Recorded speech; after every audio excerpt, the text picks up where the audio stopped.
All right, we are finally back. We do have our new torque converter bit for the S13. So it was just basically this one, but this face was machined down, which wish that we could have worked something else out to where I could have done that locally and saved time. But this is the crank hub, as I mentioned in the last video. So that is going to just pre-center on this guy, which is pretty tight tolerance fit to fit in there. So I'm not going to do that right here with one hand. But then you tighten down these guys, and now we can put our converter into our transmission, and then that's where we can start getting this in the car. Rear mounts on, new pans on, pretty much set up, ready to go to fit in, and we can hopefully get this mounted right now. I just have to remove the exhaust out from under the cars just so we have a little bit more space. So I'm going to put this back in the trans, get this hub back bolted on the crank, because this does get bolted on the crank side in front of the flywheel, and then it should be good. So with the converter in, this is what it's going to look like. There's just like a small little bit sticking out, but the adapter plate thickness should account for all this, and the flywheel is pretty thin, so I'm hoping that this all works out fine. But also, converters do have the ability to slip in and out a little bit. There's a pretty long spline shaft, so that's just normal, so that you can install this without it contacting.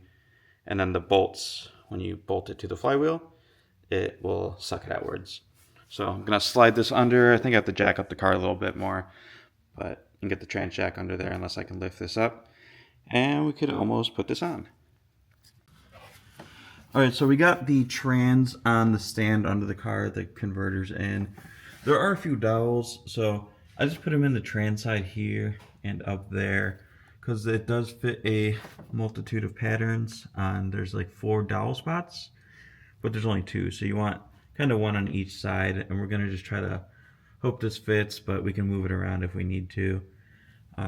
Might be a little hard to record it, but I'll jump over and re-record if I have to move any of the dowels. But as far as right now, we're using this one, and then the upper one. There is another close one right next to it, below it, right, or above it right there.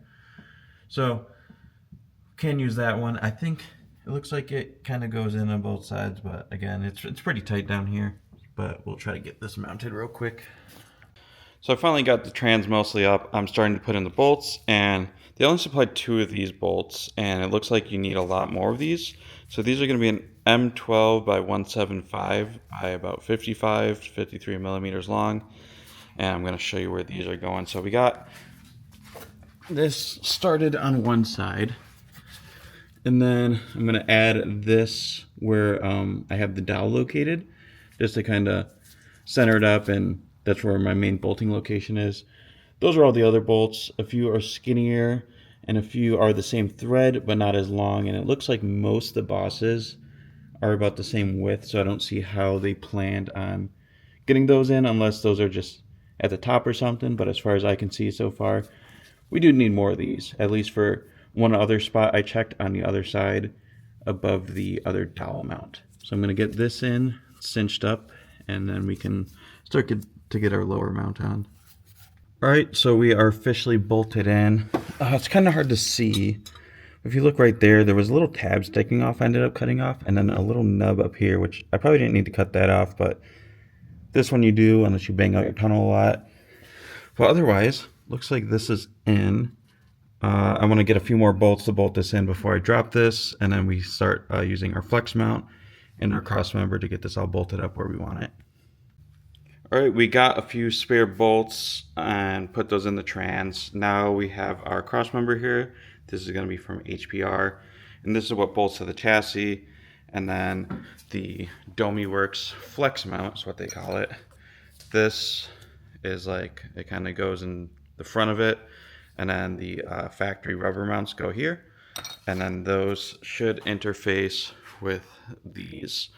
And then there's kind of like adjustable slide holes and these little inserts, and this slides into the platelet is already on the transmission, so we have to work out which ones are going to fit. But we're going to put on our cross member.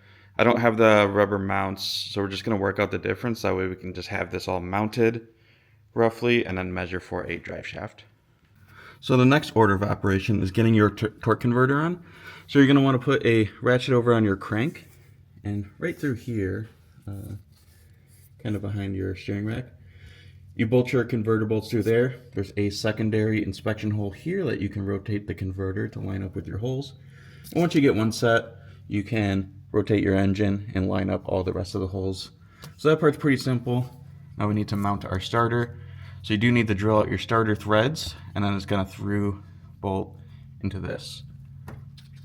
So I got this drilled out. We're just going to clean it up. As for the drill size, we used a 25/64. So it's literally just over the thread size, because you want this still pretty tight fitting. So these are the supplied bolts. I believe they want you to use enough thread sticking out through there. So I'm just going to brake clean up the starter so it's a little cleaner putting back in. Starter is now mounted. So I have plenty of room here. I can do it from up here. A lot easier than laying on the ground. Last thing on the menu is going to be measuring our drive shaft. So I did convert this to a 1350 GM joint, which is kind of standard and more serviceable. And then your rear on the diff, at least for this car, is going to be an R200. So those are the first two things you need to know. And then you need your length. And then after that is kind of like pitching it. You can have like a 0 to 3 degree, but you can get into that once you have your shaft length, and everything's going to be relatively close.